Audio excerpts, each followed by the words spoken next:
Meus amigos, estamos aqui para discutir negócios, estamos aqui para discutir outras coisas relacionadas com nossa querida economia regional, e eu gostaria de iniciar falando um pouco a respeito de agricultura. Há muitos anos o Brasil acabou descobrindo que soja, no final dos anos 50, era bem melhor do que banha animal, e manteiga, se bem que manteiga continua sendo muito boa, mas soja é um produto muito bom, e hoje nós temos uma quase dependência da soja. A soja é um produto realmente muito importante. Nós gostaríamos de dizer que avançamos tanto nesse período que nos tornamos o segundo produtor mundial, com toda a vocação para ser o primeiro produtor mundial, e a soja ocupa quase metade da área plantada do país. A soja realmente é muito importante. Nós gostaríamos de discutir essa temática que me parece muito importante. A gente está sempre conversando sobre ela nas faculdades e em outros lugares, uma quase dependência de soja. Aliás, há pouco mais de 10 anos, o Brasil viveu um período de felicidade quando as cotações de soja e de minério também aumentaram cerca de 40%, e o nosso principal cliente mandou dizer que estava tudo bem, ele continuaria comprando e compraria mais ainda, o que foi um momento, digamos assim, espetacular para as finanças do governo daquela época.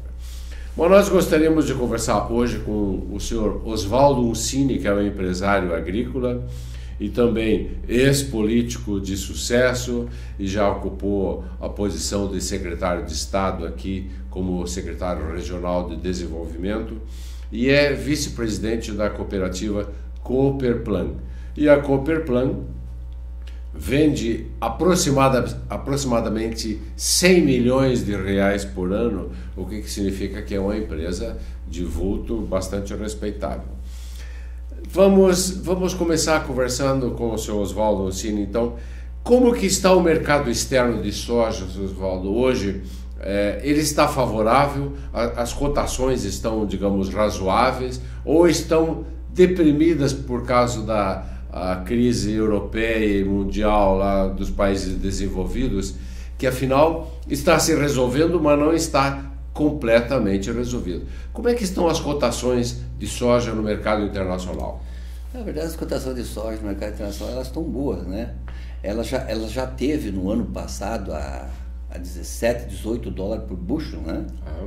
E esse ano está em torno de 11. Mas como o dólar subiu bastante, o dólar passou de 1,60 para 3,50, 3,60, okay. ele deu um start. Então hoje a soja está num preço excelente. Para nós produtores, por exemplo, hoje ela está em torno de 87, 88 reais o saco, né? É um preço excelente. Excelente. Ótimo preço. Excelente o preço. Isso significa que se o dólar for para 3,80, os senhores estariam mais satisfeitos ainda? Mais felizes ainda, né? Se bem que essa questão, de vez em quando, alguns amigos um pouco, digamos assim, catastrofistas me falam, com toda essa crise, com todo o problema, se o presidente Temer não assumir, etc., o dólar vai para 5 reais. Bom, com 5 reais os exportadores vão ficar muito felizes, né? Mas eu acho mas o país se desorganiza. Mas eu acho que esse não chega a esse ponto de 5 reais. A gente tem acompanhado bastante aí. Eles estão projetando aí em 3,70, 3,80 para dezembro. Para fechar o ano. Fechar o ano. Certo. Isso também é bom para o país, né? Porque o país, antes, o que acontecia antes? Com o dólar muito baixo, o país estava perdendo dinheiro, né? Porque, por exemplo, a China colocava todos os produtos dela aqui no Brasil. Mas dólar muito baixo, o senhor está falando o quê? 2,60? Não, 1,60, 1,70 estava, né? É verdade. Né? Okay. Então, o que acontecia? O nosso produto não tinha competitividade com o produto da China. Entrava tudo para cá, né? Entendo. A balança comercial estava desequilibrada. Hoje não, hoje está equilibrada. As empresas começaram a exportar. Por exemplo, o caso da madeira aqui, nossa madeira. A verdade. O dólar 1,60 inviabilizava qualquer madeireira aqui. Aliás, a dependência do pessoal da madeira é muito maior em relação à taxa de câmbio. Né? Com certeza. Gente tem a impressão, a taxa de câmbio favorável, aparecem várias empresas trabalhando no mercado de madeira para exportação. A taxa de câmbio é desfavorável, as madeireiras começam a fechar e falir, etc, etc. Mas o setor de soja, especialmente o setor industrial de soja, ele me parece mais, como é que eu vou dizer, menos suscetível a essa questão da taxa, ele é mais resistente. O senhor confirma essa impressão? Na verdade, quando o dólar estava baixo, ele em dólar subiu bastante, né? Então ele estava em 18, 20 dólares por bushel. Hoje ele está em 11. Então ele equilibrou, caiu o preço em dólar, mas subiu o dólar. Então para nós ele equilibrou a balança. Porque o dólar, a soja hoje, ela é uma proteína pura que os países dependem totalmente. A China, por exemplo, é o maior consumidor de soja do mundo. E ela está comprando agora? Comprando direto do Brasil, né? O Brasil é um dos maiores exportadores de soja depois dos Estados Unidos, e até hoje eu acho que está sendo maior que os Estados Unidos em exportação de soja para a China. Então isso, para a agricultura brasileira, é sensacional, né? Hoje a temeridade das pessoas estão pensando que vai faltar soja no país, contanto que foi exportado lá na frente. Mas existe essa possibilidade? Existe, porque foi exportado bastante demais, né? Pode até faltar um pouco aqui no país lá no final. Agora, a opinião, digamos assim, técnica, a opinião econômica a respeito desse assunto é o seguinte: se a produção for orientada essencialmente para o mercado externo e faltar um pouco no mercado interno, é uma questão de mercado. Eu acho que o que tem que se lastimar? O aumento de preço. Mas o senhor vê alguma providência a tomar em relação a isso? Que o governo tenha que intervir no mercado? Eu acho que o governo nunca deve intervir no mercado, né? Porque acho que a pior coisa que o governo vai fazer é intervir no mercado. Por exemplo, a questão do milho hoje. Por que está faltando milho no mercado? Porque o governo não se preveniu e não fez estoque. Aí o governo podia ter feito estoque, né, como sempre fazia anteriormente. Mas isso o senhor está falando porque o milho é para consumo interno, né? Sim. O milho está alto o preço porque foi exportado uma quantidade enorme de milho e como o governo não tinha estoque para regular o preço, para o produtor hoje está ótimo. Só que o milho passou até... nunca se vendeu milho a 54, 55 reais o saco, né? Que o milho ao ano passado era 15, 18. Puxa vida. No Mato Grosso era 8 reais o saco de milho. Puxa eu tenho lavoura lá também. O ano passado 8 reais ninguém queria. Esse ano está 50, 53, né? Mas por causa da exportação que foi feito. Entendi. O Brasil exportou bastante, né? Tá certo. Então, mas isso foi bom para o país, foi bom para o produtor. O produtor se capitalizou também. Mas a balança comercial brasileira estava, pelo menos no ano passado, uma situação horrível. E esse ano, aparentemente, nós vamos fechar com um superávit de 30 bilhões... Quem sabe 40 até, quem sabe. Eu acho que hoje as exportações foram muito vento e popa, né? Então aí a soja é o carro-chefe, e segundo é o milho, que nós não tínhamos competitividade para exportar e que hoje está tendo também, né? O Brasil está com um custo menor de produção do que o próprio Estados Unidos, né? Mas a produção de milho nos Estados Unidos é a maior que tem. É a maior do mundo. E vai aumentar ou vai cair um pouco? Segundo eles lá, eles vão aumentar a soja esse ano, a plantio de soja. Mas a plantio de milho deles lá o carro-chefe deles lá é o milho, né? Não tem. É mesmo? Bom, eles têm uma produtividade fantástica, né? Eles são profissionais e são quase que totalmente mecanizados, provavelmente. Na verdade aqui no Brasil também hoje é tudo mecanizado, né? E nós temos produtividade alta aqui no Brasil também já hoje. No milho. Não chegamos aos Estados Unidos ainda, mas hoje você produz aí até 200, 220 sacos de milho por hectare, né? Que antigamente se produzia 70, 80 sacos. Então a soja hoje, ela está numa produtividade, eu digo na nossa região aqui, que é uma região boa para milho. Nós temos a região fria, as noites frias para o milho é muito bom. A nossa região é ótima para a produção de milho. Mas para soja não é bom? É bom para soja também. É bom Nós produzimos soja aqui... Mas qual variedade de soja? Porque no Centro-Oeste deve ser uma outra variedade. Sim, é totalmente diferente. Totalmente diferente. A soja lá do Centro-Oeste, ela tem um ciclo... porque lá tem muita insolação, muita luz, luminosidade, a soja ela presta mais. Então, a soja dela, se você plantar a soja dela aqui, planta em outubro, você vai colher quase que em maio. Enquanto que... vai pegar talvez geada, quem sabe. É porque o ciclo dela é maior, por causa que tem pouca luminosidade aqui, né? Então, o que acontece? A variedade lá não produz aqui, mas com muito menos produtividade.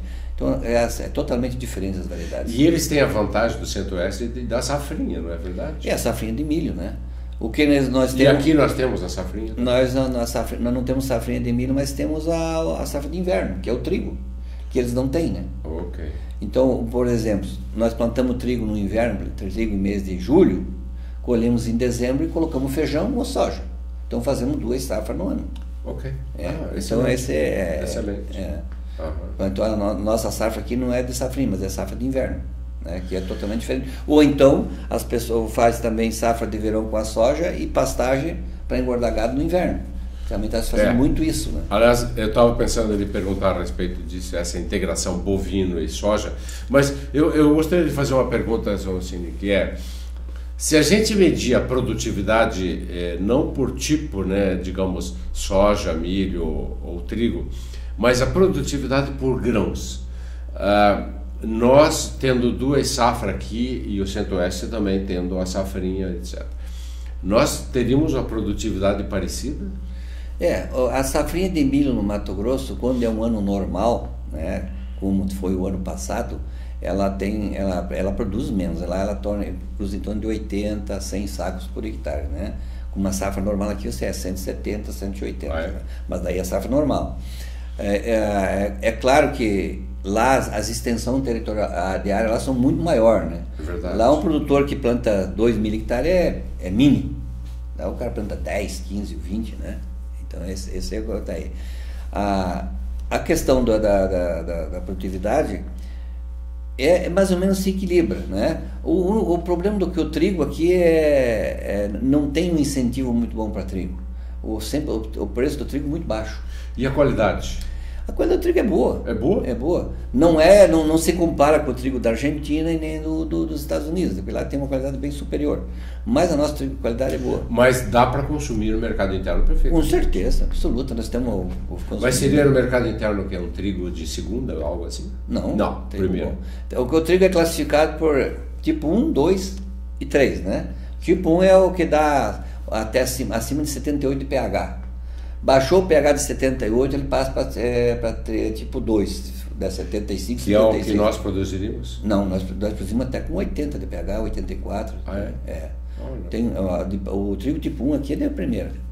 Há uns anos, e estou falando de bastante tempo, no norte de São Paulo, eu estou falando de mais de 25 anos, se plantava trigo para jogar fora, porque o seguro pagava.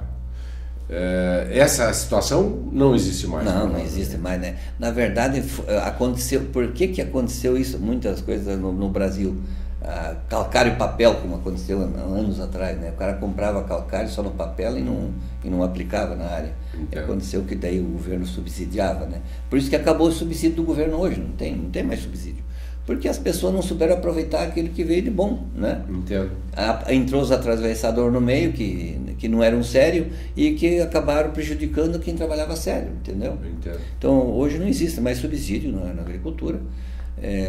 Mas o seguro cobriria uma safra ruim de trigo? O seguro hoje cobre, mas tem um Proagro, que não é nem um seguro, mas cobre os custos. Se você pegou o seguro, pode saber que deu prejuízo. Você não consegue tirar, cobre os custos. Então, aquele ano, se tem que cobrir só os custos, você perde dinheiro, né? Sem dúvida, sem dúvida. Sr. Oswaldo, deixa eu perguntar uma coisa que também sempre a gente está discutindo aí. Nós temos um grande cliente no mercado, que é a China. E a China, de 1 ou 2 anos para cá, tem apresentado um comportamento diferente, porque todas as expectativas de crescimento dos chineses tiveram que ser reduzidas, né? Ao invés de crescer 10% alguma coisa, eles estão em 7,5%, digamos. Mas eles continuam o grande cliente comprador de soja, não é? Como é que eles estão agora? Qual é o comportamento deles agora? Continua consumindo e até aumentando o consumo de soja, né? Na verdade, a China é o que está mantendo realmente a consumo de soja, é a China, né? Fala-se muito que daqui a pouco a Índia, que também tem uma população muito grande, sem dúvida, e que tem dinheiro que pode consumir soja também, que ainda consome pouco. E eles também estão incorporando a milhões de pessoas que vêm da área rural para as cidades, onde as pessoas começam a trabalhar e começam a fazer exigências, né, de melhor alimentação. Quer dizer, eu vejo esse fenômeno que o senhor menciona realmente nos dois países. Se nós tivermos, digamos, essa integração de pessoas do meio rural para as grandes cidades na China e na Índia, nós vamos ter não 30 milhões de pessoas por ano, talvez 50, 60 milhões de pessoas todo ano passando a exigir comida. E a população está crescendo num nível maior que a produção, né? Porque poucos países no mundo hoje têm condição de ampliar a agricultura. São poucos. Qual é o potencial agrícola nosso? São 200 milhões de hectares? O Brasil tem um potencial enorme, né? Temos... claro que agora restringiu um pouco por causa das leis ambientais, né? Que não se pode mais derrubar mato, coisa, mas o Brasil ainda tem uma fronteira agrícola enorme para ser explorada, sem derrubar mato, sem nada. Por exemplo, aquelas áreas que tinha no Mato Grosso que tinha gado, está indo tudo para soja. Né? Tudo para soja. Então o que acontece? Mas isso não significa que talvez falte carne, por exemplo? Com certeza lá na frente o preço da carne vai subir muito, porque o Mato Grosso do Norte hoje já não tem mais gado. O que tem gado hoje é no Pará, é no Tocantins, né? Que é o que tem mais produção de gado, nas áreas que são mais arenosas, né? Que não dá muita produção de soja. Então, mas no Mato Grosso do Norte está diminuindo muito o gado, vai todo mundo para soja, transformando aquelas pastagens em lavouras, né? Porque a rentabilidade é bem maior que o gado. É isso que está acontecendo. E todo mundo que tem quer ver a renda, né? Sem dúvida, sem dúvida. Esse é um fenômeno, eu diria, muito interessante. A pergunta que eu lhe fazer é, se a gente, aproximadamente em 31 milhões de hectares que nós exploramos, nós poderíamos ir como potencial, até quanto? Eu já vi escrito 200 milhões, mas parece um pouco exagerado. Não, acho que é exagerado esses 200 milhões de hectares. O que seria então 100 milhões, algo assim? Por aí, né, nessa faixa. Porque depende muito do que acontece com a lei ambiental, né? Porque se você pegar o centro-oeste do país, por exemplo, Mato Grosso, Pará, lá tem muito mato, né? Mas aqui hoje não vai poder mexer mais. Hoje você não consegue mais derrubar uma árvore, né? Até porque eu acho que tem que preservar também, né? Mas o novo Código Florestal não permitiria o abate de árvores? 20% do que você tem. Por exemplo, se você tiver 1.000 hectares, você vai derrubar 200. E nada mais. E mantém 800. 800 tem que manter. Lá no Mato Grosso é 20% da área que você pode derrubar. E os ruralistas estão satisfeitos com isso? Eu acho que aparentemente, só que é o seguinte, como é que você vai comprar uma área de mato para usar só 20%? Entendi. Você vai investir um monte de dinheiro para derrubar 20%? É complicado, né? O mercado tem que se ajustar. Eu gostaria de perguntar a respeito aqui da nossa região. A nossa região sempre foi, digamos assim, classificada de uma região muito fria, né? E uma região muito pedregosa. E talvez exista, na verdade, bastante preconceito em relação a isso, né? A produção, digamos, de soja aqui na Serra, ela está condenada a ser uma produção apenas marginal, pequena, coisa assim, ou ela tem bom potencial? Tem bom potencial. Tem bom potencial? Tem ótimo potencial. Nós estamos produzindo aqui hoje no município de Lages, Capão Alto, Campo Belo, Anita Garibaldi, na região dos 18 municípios da Armures, por exemplo, que a gente atinge com a nossa cooperativa. As produtividades iguais a do Rio Grande do Sul, do Paraná, do Mato Grosso, não tem. E a fama de pedregosa e fria e gelada? É claro que o aproveitamento das nossas áreas é menor, né? Nós temos aqui um aproveitamento, quando você pega uma área boa, ótima, 50% você aproveita dela. uma área mais ou menos é 20-25%. E o cerrado aproveita o quê? 100%? 100%. 100%. Lá você derrubar, tem 100, você tem 1000 hectares, você derruba os 1000. A não ser preservar as beiras de água, né? Certo. Por exemplo, a Coxilha Rica, nós temos lá a Coxilha Rica é uma questão aparentemente sentimental, porque o pessoal mistura sentimento com negócios, o que é uma coisa sempre ruim. É como misturar patriotismo com dinheiro, dá uma confusão. E outra coisa é esse eterno, digamos, potencial turístico que talvez atrapalhe a exploração da Coxilha Rica, o senhor não acha? Eu acho que hoje não atrapalha mais, sabe? O que a Coxilha Rica hoje depende? Depende de infraestrutura de estrada. Okay. Que agora o governador vai fazer asfalto, está fazendo as pontes. Até onde ele vai fazer o asfalto? O asfalto vai até no Bodegão. No Bodegão? Vai, a primeira etapa até na entrada do São Jorge, que são 27 Isso significa o quê? Uns 70 quilômetros? Não, 27 quilômetros da 116 até a entrada do São Jorge. Depois até o Bodegão dá mais 10 quilômetros, dá 37 quilômetros, né? Então dá 37 só? Eu imaginava que dava uns 70 quilômetros. Não, nessa primeira etapa é isso aí que ele vai fazer, né? Esses 37 quilômetros que já dá uma alavancada enorme. E estrada adaptada para tráfego pesado. Sim, asfalto para caminhão.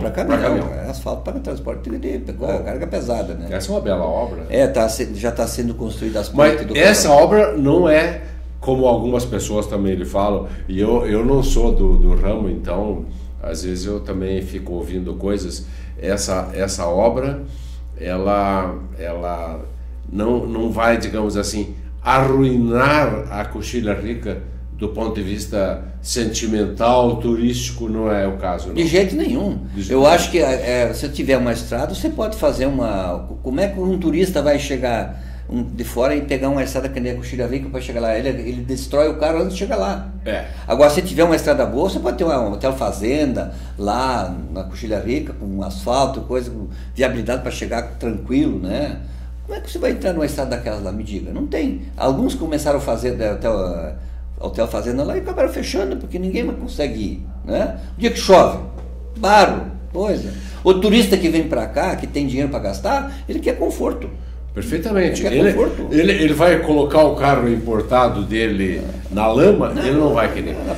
Deixa eu lhe contar uma história já meio antiga, que alguns proprietários da região, mas faz bastante tempo, foram ao governo do estado, ou à prefeitura, já não me ocorre, pedir que não se construísse estradas, Paula. Então, e qual a lógica de não construir estrada? Para justamente não permitir exploração, digamos, invasão de outros, e essas pessoas continuarem desfrutando daquele patrimônio. Mas aparentemente a natureza resolve isso, eu não acho assim? Porque daí vem a nova geração e vê qual é o capital que existe ali. Um capital muito grande, praticamente parado, com um nível de exploração muito pequeno e que agora começa a mudar. Então, não é isso? Veja bem, o que aconteceu? Antigamente era fácil de manter a Coxilha Rica porque cada proprietário tinha 5, 10 mil hectares de área. Então ele podia produzir lá 500, 600 cabeças de gado. Agora, mas isso era muito pequeno. Mas agora veio a reforma agrária e veio em casa. Entendo. As famílias dividiram, né? O cara tem 200, tem 300 hectares, ele não vai sobreviver mais em cima disso aí. Agora, com a agricultura, se ele associar a agricultura e pecuária, ele vai conseguir sobreviver tranquilamente, né? Entendo. Então, a agricultura só vai dar resultado bom na Coxilha Rica. Por quê? Porque nós vamos aproveitar, no máximo que se aproveita na Coxilha Rica, 20 a 25% da área. 20 a 25%. Mas isso não é excessivamente baixo?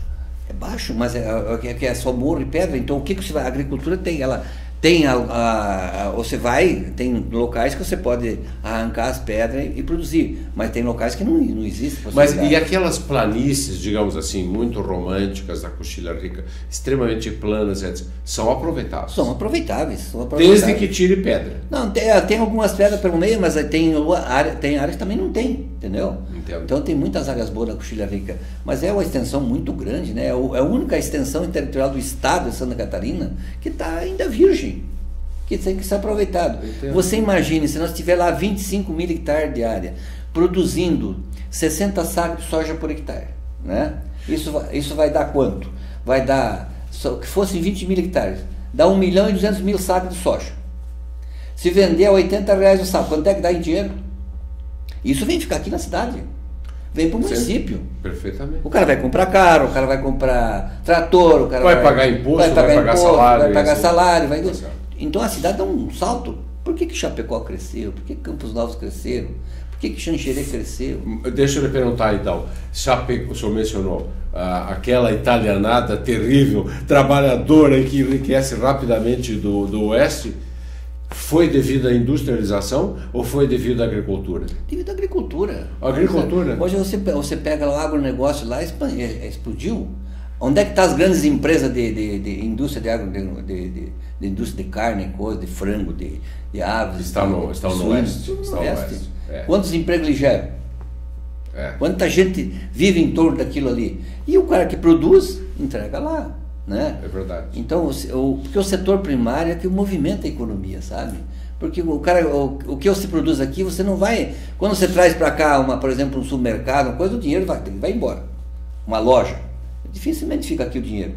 Agora, o setor primário, tudo que ele produz, ele consome aqui. Mas ele não gera emprego, né? Ele gera muito pouco emprego. Mas gera muito emprego. Hoje, por exemplo... Mas não é mecanizado? Mas mesmo assim, você fizer uma ideia hoje, nós temos na cooperativa hoje 260 sócios. Nós geramos mais de 1.500 empregos. Por quê? Tem, cada proprietário tem 3 ou 4 funcionários. Tem o caminhão que transporta. Quantos caminhões tem transportando produto? Direto e indireto? Diretos e indiretos. Dá mais do que isso, tá certo. Diretos e indiretos, entendeu? Entendi. Aí o caminhão que transporta para a cooperativa, depois o caminhão que pega da cooperativa e leva para o porto, né? Claro, entendi. Aí o caminhão que traz calcário, o caminhão que traz adubo, o caminhão abastece combustível. Quanto emprego gera? Concordo. Essa afirmação de que gera muito pouco emprego, então socialmente não é bom, é uma afirmação um pouco vazia. Vazia, totalmente vazia. Eu concordo. Se a gente considerar todos os empregos, direto e indireto. Mas é claro, porque ela movimenta, não movimenta só os 50 funcionários dentro da cooperativa. Quantas pessoas tem em torno... Nessa época de safra agora, tem mais de 100 caminhões puxando para o produto. Né? Entendo. E quantos caminhões que entram trazendo calcário, quantos caminhões entram trazendo adubo, defensivos, né? Esses caminhões abastecem, eles compram pneu, eles compram peça, né? Perfeitamente. Né? Nós vamos perder, então, digamos assim, com respeito a gado, vamos lentamente perder as ilusões. Nós temos que ir para a agricultura lá, então. Mas aí que está... Ou podemos fazer uma integração. Aqui a integração da agricultura e pecuária ela é fundamental, por quê? Porque onde não dá agricultura, você coloca o gado, e no inverno você... Por que hoje a pecuária aqui ela não dá rendimento?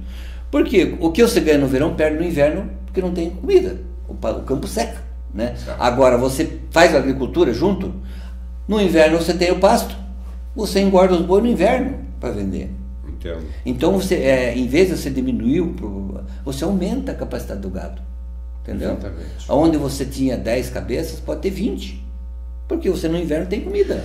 Esse pensamento que nós estamos discutindo aqui, São Cine, ele, como é que eu vou dizer, ele já contaminou, no sentido positivo, o governo estadual? Já. O governo estadual fez um projeto excelente de recuperação de campo nativo, né? Onde o governo pagava, a pessoa pegava o dinheiro do banco e o governo paga o juro, a pessoa só paga o capital. Foi feito foi na época investido aqui mais de 20 milhões de reais na região.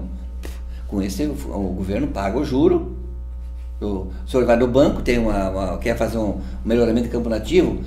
Para o senhor ter uma ideia, onde tinha melhoramento de campo nativo, se uma cabeça vai ter 4 por hectare. É mesmo, puxa vida. Entendeu? Então